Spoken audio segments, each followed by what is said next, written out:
बिस्मिल्लाहिर्रहमानिर्रहीम। वीवर्स और मोअज़्ज़िज़ नाज़रीन इकराम, आप खैरियत से होंगे और एक छोटे से गैप के बाद दोबारा हम अपनी वीडियोस की तरफ आए हैं। और उसमें बहुत से जो हमारी पिछली वीडियोस थी उसमें तमाम लोगों के कमेंट्स और बहुत से दोस्तों की तरफ से अप्रिसिएशन भी मिली है और उन्होंने कुछ गाइड भी किया है। और उन सब की जो दोस्त हैं उनकी राय ये थी कि पहले जो मोस्ट कॉमन हैं और मोस्ट सिंपल वर्ड्स हैं जिन्हें हम यूज़ करते हैं और जिनका मोस्ट फ्रीक्वेंटली हम यूज़ करते हैं, बहुत ज़्यादा हमारी लैंग्वेज का हिस्सा है, उनको थोड़ा सा पहले डिस्कस कर लिया जाए और ग्रेजुअली जो है थोड़े से जो कम यूज़ में है वर्ड्स उनको बाद में किया जाए।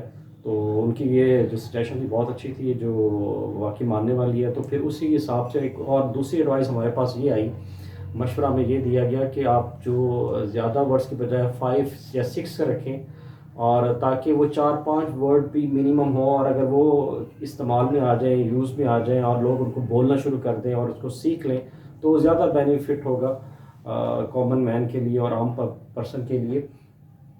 तो उसको हम स्टार्ट करते हैं। आज जो हमारा पहला वर्ड है जिसे हम अपनी कॉमन लैंग्वेज के अंदर बहुत ज़्यादा यूज़ कर रहे होते हैं और इतना यूज़ कर चुके होते हैं कि अब हमारा ध्यान ही नहीं है, कि हम ये सोचते ही नहीं है कि वो इंग्लिश का वर्ड है। एग्जैक्ट का वर्ड तकरीबन हमारे 90% तमाम लोग बोल रहे होते हैं कि हर एक पर्सन जो कि आप लेबर है, अनस्किल्ड है, स्किल्ड है, कॉलेज गोइंग है, स्कूल गोइंग है, तो वो सब बोल रहे होते हैं एग्जैक्ट। और इवन एक ले मैन जिसको बिल्कुल पता भी नहीं है, वो इवन कि सही तरीके से उर्दू भी नहीं बोल सकता, तो एग्जैक्ट का उससे पता होगा। आप एक पंजाबी जो स्पीकिंग है उससे भी बात करें, आप सराइकी स्पीकिंग से भी बात करें, तो वो एग्जैक्ट का जो वर्ड है वो नॉर्मली बोल रहे होंगे और समझ भी रहे होंगे। एग्जैक्ट आपने ये वर्ड देखा है कि ये आप जैसे स्पीक करने जा रहे हैं और उसने एक लंबा जुमला बोला आपके साथ और आप उसको अंडरस्टैंड करके उसने कहा जी मैं ये कहना चाह रहा था या आप ये कहना चाह रहे हैं, तो जवाब में आप एग्जैक्ट या एग्जैक्टली का वर्ड भी बोला जाता है। एग्जैक्टली आपने कह दी, इसमें एल वाई का एडिशन कर दें तो एग्जैक्टली बन जाएगा। तो मैं अगर आप कहते हैं तो उसको एग्जैक्टली साथ लिख देता हूँ, एल वाई कर देता हूँ एग्जैक्टली। तो एग्जैक्टली मीन कि बिल्कुल जनाब मेरा ये कहने का मकसद था, मैं ये कहना चाह रहा था, आप दुरुस्त समझे हैं। तो एग्जैक्टली ये जो वर्ड है या एग्जैक्ट का वर्ड है, ये हमारी मोस्ट जो फ्रीक्वेंट लैंग्वेज है उर्दू की उसके अंदर यूज होता है। दूसरा वर्ड है कॉमन। कॉमन का वर्ड भी हम बड़ा यूज कर रहे होते हैं कि यार कॉमनली, इसके एंड पे भी आप एल वाई कर दें तो ये भी मोस्ट आप यूज में आ रहा था कि कॉमनली ये बात है या एज ए जर्नल ये बात है। तो एग्जैक्टली कॉमनली ये मोस्ट फ्रीक्वेंट हमारी लैंग्वेज में आ रहे होते हैं। और अब आपको सिर्फ ये आइडिया है कि आपने ये जो वर्ड बोल रहे हैं, एक तो अपने जहन में ये रखना है कि यार मैं इंग्लिश का वर्ड बोल रहा हूँ, दूसरा आपने इनको हमेशा मुतवातर बोलना है। और जब अगले जुमले जब हमारे सेंटेंस स्टार्ट होंगे तो वहाँ पे इसका जब यूज़ करेंगे तो आपको इंग्लिश बहुत आसान लगने लग जाएगी कि यार इंग्लिश इतनी आसान है, हम तो समझते थे इंग्लिश बहुत मुश्किल है। अब अगला वर्ड है नंबर 3 पे सर्च।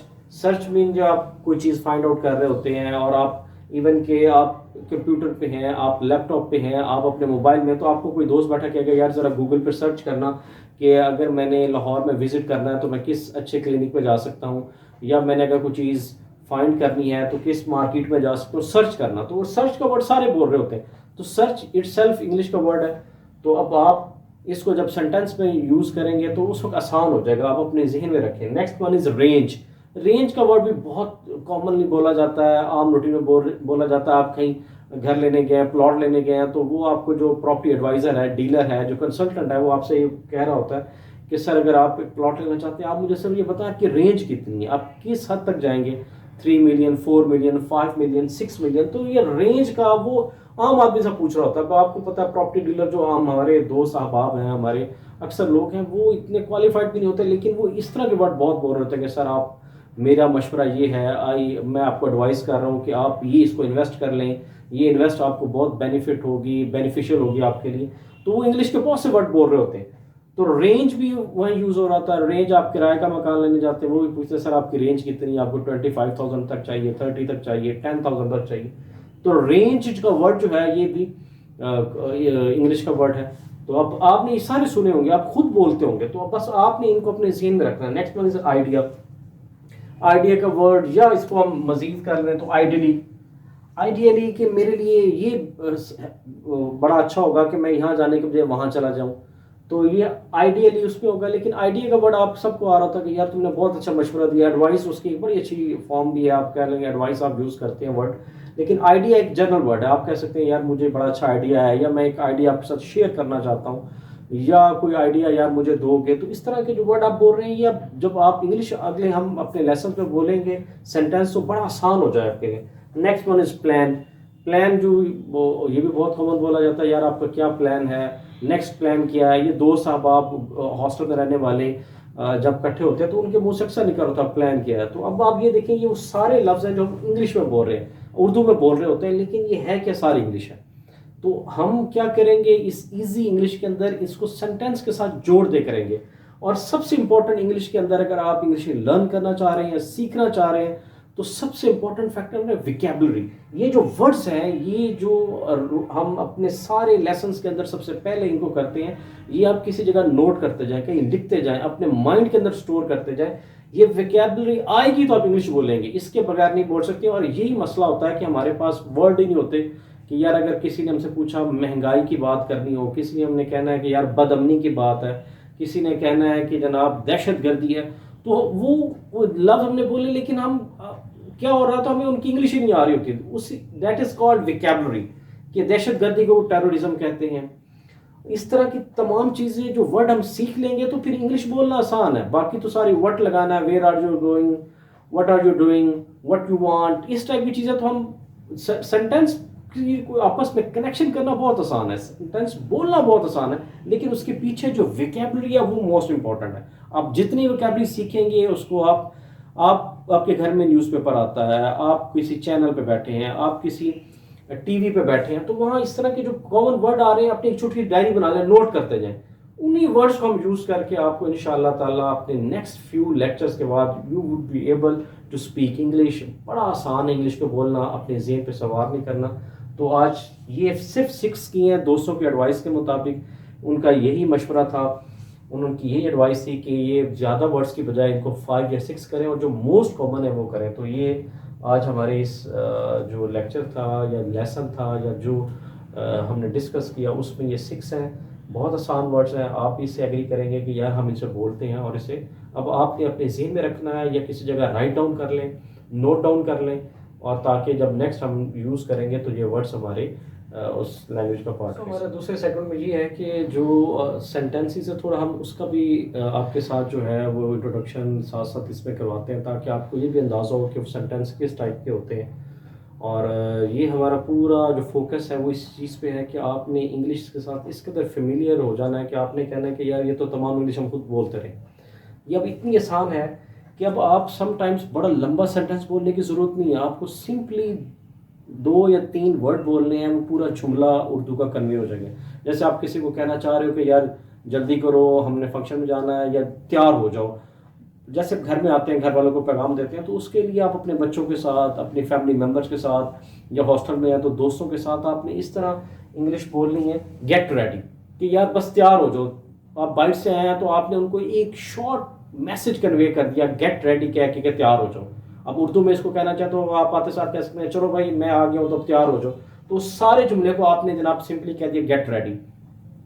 या अगर आप किसी गैदरिंग में इकट्ठे हैं और कोई चीज़ देखने लगे हैं, कोई मूवी देखने लगे हैं, कोई बच्चों को कार्टून लगा के देने लगे हैं, तो बच्चों को पहले बिठाते हैं साथ, उनको कहते हैं बॉयज़ गेट रेडी या चिल्ड्रन गेट रेडी, मैं आपको कार्टून दिखाने लगा हूँ। तो ये थोड़ी थोड़ी से ये आपने लर्न करना होता है। आपका कॉन्फिडेंस इन चीज़ों पे ये नहीं है कि आपने एकदम ही बहुत लंबे सेंटेंस बोलने हैं और बड़ी हैवी किस्म की और हाई प्रोफाइल किस्म की आपने बातें करनी इंग्लिश में, नहीं, ऐसा सच नहीं है। ये छोटे छोटे जुमले हैं, यही इंग्लिश की बेसिस हैं। इनको सीख के आपके लिए इंग्लिश ऐसे लगेगा जैसे कोई प्रॉब्लम नहीं। तो पहले आपने ये जो अपना है इस पे ओवरकम करना है कि छोटे छोटे जुमले बोलें।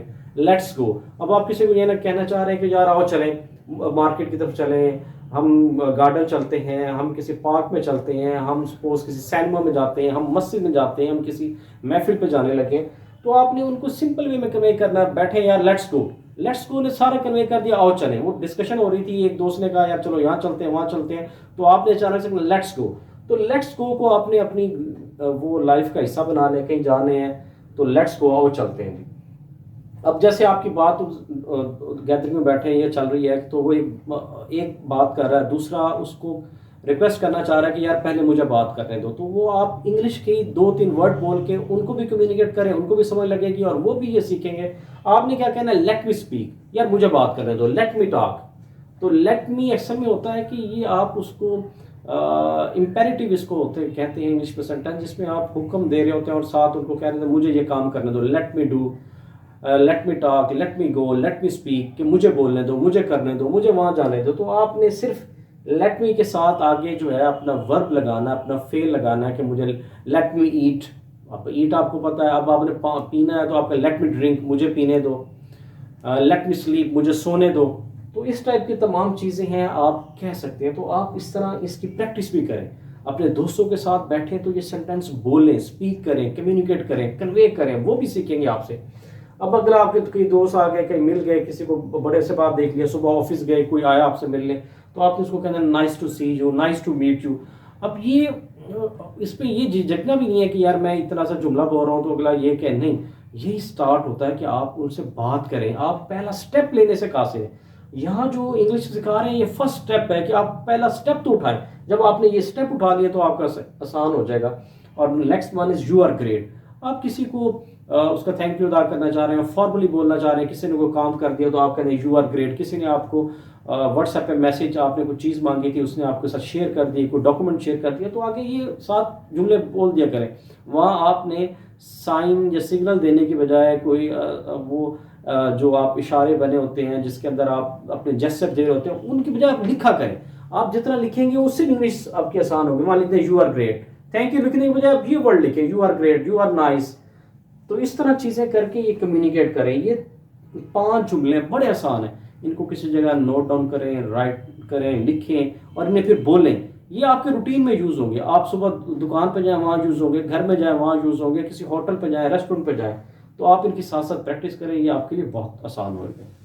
तो हम इसके बाद अपने नेक्स्ट सेगमेंट की तरफ। अच्छा दोस्तों, लास्ट हमारा सेगमेंट है ग्रामर का। उसमें अब हमने इसको भी रिड्यूस किया है कि बहुत ज़्यादा डिटेल के बजाय माइनर सा छोटा सा डिफरेंस जो आप तक तो पहुँचे, वो तमाम दोस्त, वो भाई जो कि इस वक्त स्कूल गोइंग या कॉलेज गोइंग है, ये यूनिवर्सिटी में जा रहे हैं, तो छोटी छोटी चीज़ें, बड़ी कॉमन सी चीज़ें जो यूज़ कर रहे होते हैं, लेकिन हम मशहूर नहीं होते कि हम ये नो यूज़ कहाँ करें और नन कहाँ करें। ये 2 वर्ड है, नो और नन, कि नो का कहाँ वर्ड यूज़ करेंगे, कर तो रहे होते हैं, लेकिन इसका थोड़ा सा आपको ग्रामर पता होनी चाहिए कि नो क्या है। No is use before noun.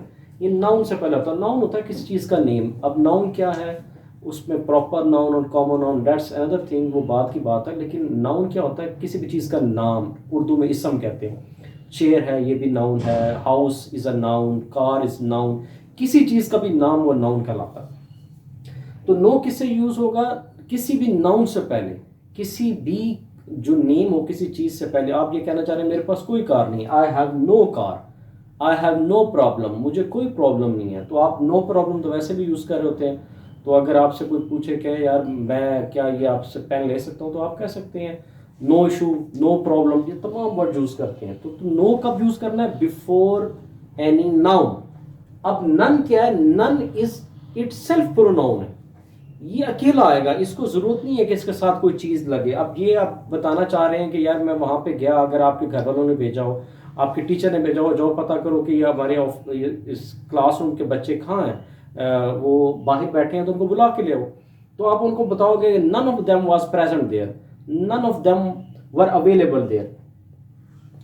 उनमें से कोई भी अवेलेबल नहीं था, उनमें से कोई भी मौजूद नहीं था। तो नन जो होता है ये इटसेल्फ प्रोनाउन है।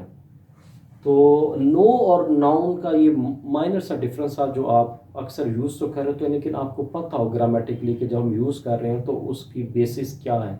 ये नाउन से पहले यूज़ होगा और वो as a itself a pronoun. Thank you. आप अपने फीडबैक से आगाह करते रहा करें और हमें साथ साथ इसी तरह सजेस्ट भी करते रहें कि हम किस तरह बेहतर अंदाज से और चीज़ें आप तक पहुँचाएँ ताकि आप इजीली से लर्न कर सकें। तो तमाम दोस्तों का बहुत शुक्रिया। अस्सलाम वालेकुम।